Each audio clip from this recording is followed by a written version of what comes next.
जय हिंद प्यारे बच्चों, स्वागत है आपका हिंदी ज्ञान सागर में।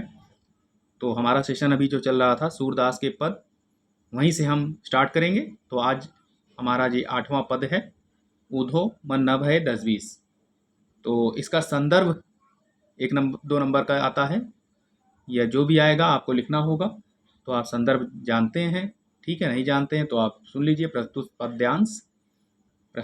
पद्यांश हमारी पाठ्य पुस्तिका काव्य संकलन, ठीक है, के पद सूर सागर, सूरदास द्वारा रचित सूर सागर से लिया गया है। सूरदास के पद से लिया गया है या उद्धृत है। इसके रचयिता सूरदास जी हैं। ये संदर्भ हो गया। प्रसंग में आप लिखेंगे, उद्धव जी गोपियों का योग का संदेश देने के लिए मथुरा से गोकुल पधारे। कहाँ पधारे हैं? मथुरा से गोकुल पधारे हैं। योग की शिक्षा ग्रहण करने में गोपियां अपने आप को असमर्थ जताते हुए कहती हैं। क्या कहती हैं? कि ऊधो मन न भय 10-20, कि ऊधो मन न भय 10-20, ऊधो मन न भय 10-20, एक हुतो सो गयो श्याम संग को औराधे ईस, इंद्र शिथिल भई केशव बिनु ज्यों देहि बिनु शीस, ऊधो मन न भय 10-20, ऊधो मन न भय 10-20, आशा लागी रहती तन श्वासा जीवहि कोटि बरीस, तुम तो सखा श्याम सुंदर के सकल जोग के ईस, सूर हमारे नंद नंदन बिनु और नहीं जगदीश, ऊधो मन नहीं, ऊधो मन न भय 10-20, ऊधो मन न भय 10-20। तो गे पद है, और आपको अगर इससे अच्छा आता है तो आप इससे अच्छा भी गाकर पढ़ सकते हैं, कोई आपत्ति नहीं है, ठीक है। ये तो मैंने अपनी तरफ से बना के बता दिया है कि गे पद है। आप किसी जिस तरह से आपको अच्छा लगे आप गाकर पढ़ सकते हैं, ठीक है, जिस तरह से आपको रुचिकर लगे। तो यहाँ पर ये भ्रमर गीत का एक प्रसंग है।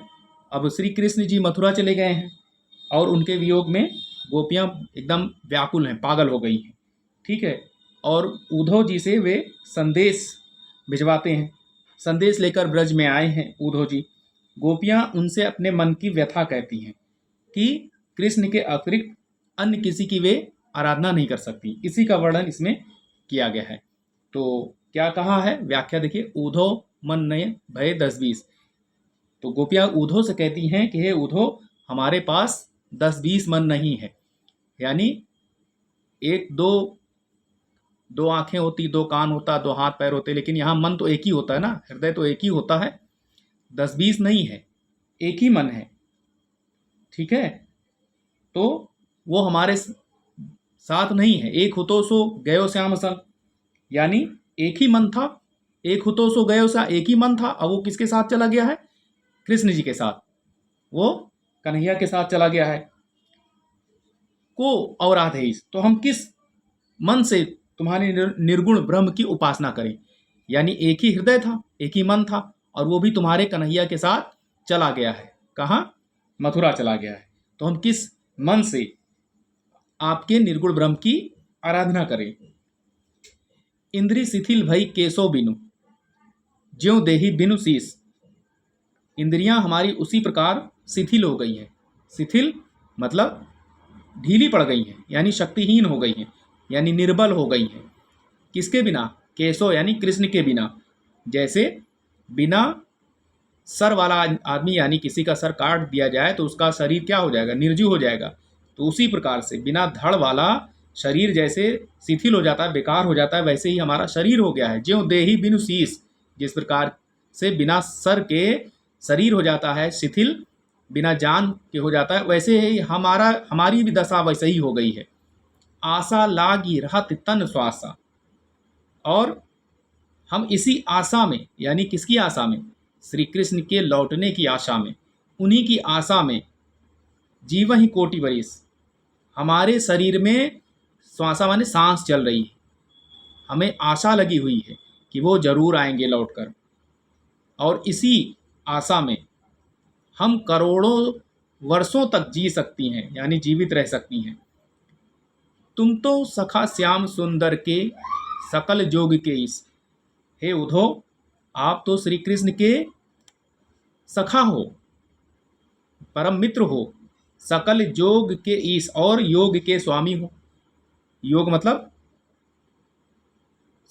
योग कराने वाला, यानी मिलन कराने वाला, संयोग कराने वाला। तो यहाँ योग के कई अर्थ निकलेंगे, तो ये एक तरह से समझ लीजिए कि ये श्लेष अलंकार भी हो गया। और यहाँ पर ज्यों देहि बिनु शीस, यहाँ पर आपका यमक हो गया, है ना। तो आशा लाग रहा तन श्वासा, जीवहि कोटि बरिस, हम इसी आशा में जी रहे हैं, करोड़ों साल जी सकते हैं कि कभी तो वो लौट कर आएंगे और तुम तो श्री कृष्ण के परम मित्र हो, सकल योग के ईश हो, यानी योग कराने वाले, मिलन कराने वाले स्वामी हो। आप ही हमारा मिलन करा सकते हो भगवान कृष्ण से। सूर हमारे नंद नंदन बिनु और नहीं जगदीश। अंत में सूरदास जी कहते हैं कि गोपियां उनसे कहती हैं, उद्धव से, कि श्री कृष्ण के अलावा नंद नंदन, सूर हमारे नंद नंदन बिन, यानी श्री कृष्ण के नंद जी के पुत्र के अलावा, नंद नंदन यानी नंद जी के पुत्र के अलावा, भगवान कृष्ण के अलावा और कोई दूसरा ईश्वर नहीं है, यानी उनके अलावा कोई हमारा आराध्य नहीं है, एकमात्र वही हमारे आराध्य हैं जिनकी हम पूजा करते हैं। ठीक है, तो हम किस मन से तुम्हारे उस निर्गुण ब्रह्म की उपासना करें। तो बच्चों, ये व्याख्या हो गई। और काव्यगत सौंदर्य की बात करें तो आप इसमें लिख सकते हैं, भाषा जो मैंने बताया था, ब्रज भाषा, आप लिख लीजिए, भाषा इसकी ब्रज है। रस कौन सा है? श्रृंगार रस है। अगर श्रृंगार में भी देखें तो यहाँ वियोग श्रृंगार है। गुण माधुर्य है, क्योंकि रस श्रृंगार है तो गुण मधुरता आएगी ही। ठीक है, माधुर्य है गुण। अलंकार उपमा है, श्लेष है और अनुप्रास है। ठीक है, छंद कौन सा है? गेय पद है। तो इतनी चीजें आपको काव्यगत सौंदर्य में लिखनी होंगी। तो देखने के लिए चैनल बहुत बहुत धन्यवाद, और आपको हम नेक्स्ट नवा पद लेकर फिर मिलेंगे। तब तक के लिए जय हिंद बच्चों, धन्यवाद। और अपने दोस्तों को शेयर जरूर कीजिएगा।